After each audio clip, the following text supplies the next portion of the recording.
Hello, it's Belinda here, and it's time for Wisdom Warrior Wednesday. I wasn't able to meet you this last week, and tonight I'm still having trouble with Facebook Live. However, I'm videoing this and I'm going to post it as a pre-recorded video. So let's see how that works. What I want to do tonight is read you a very teeny tiny excerpt from my brand new book that is being launched on the 20th of December. 20th of December is the soft launch date. The 27th of December, which is the day after Boxing Day, you will be able to buy my book on Amazon or through my website, or hopefully I'll have it plastered everywhere by then. But you may already have a digital copy if you've bought it on the 20th, which I'm hoping that you all will. Anyway, let me read you a tiny bit from the foreword.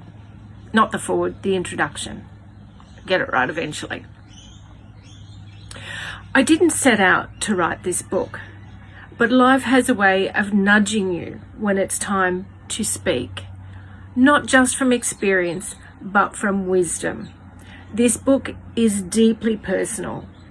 It's about the people I've worked beside, the changes I've witnessed, and the stories that don't make headlines, especially the ones about women over 50 in retail who are quietly vanishing from the workplace and from visibility.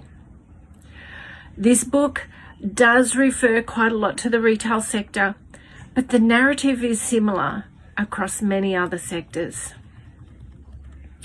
I am writing this book because there is a direct correlation between the number of years I dedicated to the retail industry, dressing men for all occasions, every fork in the road, every time they needed to step up or step out, and the growing number of women over 50 in that same industry who now find themselves unemployed or potentially unemployable as AI tools appear and spread at unprecedented speed. Many of the young men I once dressed for formals and graduations are now building and using AI every single day. It's true, we cannot stop, and we would be foolish to ignore the march of AI, artificial intelligence. And it is a relentless march, one that's reshaping our world more profoundly and more quickly than many experts even predicted.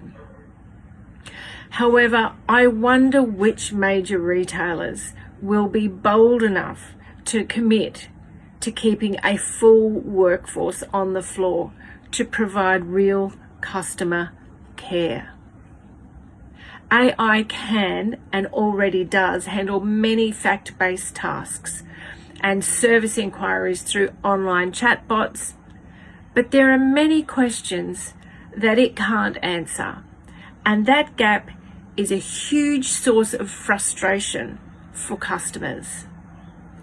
After struggling with a bot, what most people want is to speak to a human being, someone with a warm voice, strong listening skills, and is able to offer a solution to whatever it is that's going on for them, some kind of problem. We need to be able to speak to somebody that can problem solve that. Bots can't do that. Look, I know I'm sounding old school here, and that's fine, but I'm not alone. And you know what? People need people.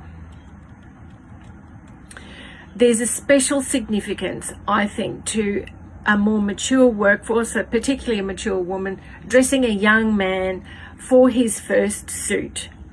It was never about the suit. It was about teaching as much as it was about dressing. For me, it was about asking questions about their future and aligning the clothes with the man he's becoming. I truly loved it, and their parents did too. You see, when we take time to listen, like really listen to these young men as you're putting an outfit together, we recognize those with the big dreams. We see their passion. They feel heard and open up more. And it's then that we as adults realize the country is in very safe hands. This is an excerpt from the introduction chapter of my book that's coming out in December. The book is called Resilience is a Verb, VERB, which is an acronym for Values, Expectations, Resilience, Abilities and Boundaries. And I'm Belinda. This has been Wisdom Warrior Wednesday, and I look forward to seeing you next week. Bye for now.